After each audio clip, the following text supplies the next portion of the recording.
Cholesterol என்பது உடலுக்கு தேவையான ஒரு கொழுப்பு வகை என்றாலும் அதன் தன்மை இரத்தத்தில் அதிகரிக்கும் போது அது இரத்த நாளங்களில் படிந்து அவற்றை குறுகச் செய்யும்.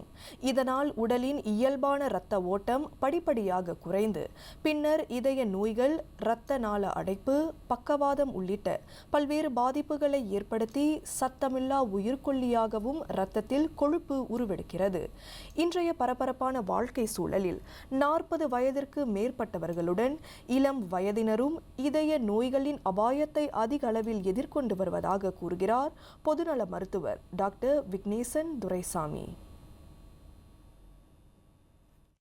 நீரிழிவு, ஈழை நோய் போன்று இரத்தத்தில் படியும் கொழுப்பு தன்மையும் ஃபேமிலி ஹைப்பர் கொலஸ்ட்ராலேமியா எனப்படும் பாரம்பரிய நோயாக வகைப்படுத்தப்பட்டாலும் மாறிவரும் உணவு பழக்க வழக்கங்களும் உடற்பயிற்சியற்ற வாழ்க்கை முறையுமே தற்போது அந்நோய் அதிகரிப்பிற்கு காரணமாக இருப்பதாக டாக்டர் விக்னேசன் தெரிவித்தார். கவலையான விஷயம் என்றால் பலருக்கு தங்களுக்கு கொலஸ்ட்ரால் அதிகமாக இருப்பதே தெரியாது.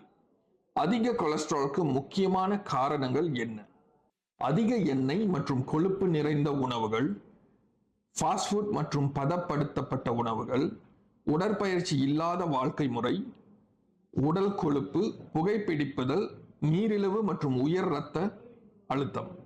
மேலும் உடலில் அதிகரிக்கும் கூடுதல் கொழுப்பு தன்மையால் ஏற்படும் உபாதைகள் குறித்தும் அவர் விவரித்தார். திடீரென்று ஒரு நாள் மாரடைப்பு, பக்கவாதம், கால்களில் இரத்த ஓட்ட குறைபாடு, இதய நோய், சிறுநீரக பாதிப்பு ஏற்படலாம்.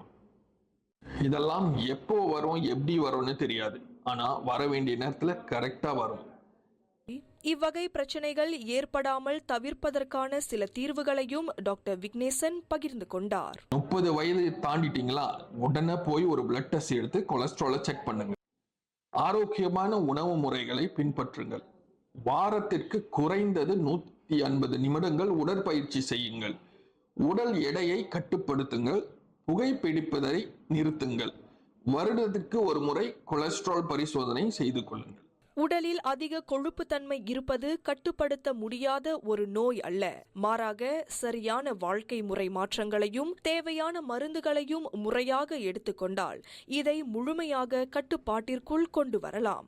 அதை விடுத்து எவ்வித மருத்துவ பரிசோதனையும் செய்யாமல் அலட்சியமாக இருந்தால் அது உயிருக்கே ஆபத்தாகிவிடும் என்று பர்னாமா செய்திகள் தொடர்பு கொண்ட போது டாக்டர் விக்னேசன் எச்சரித்தார்.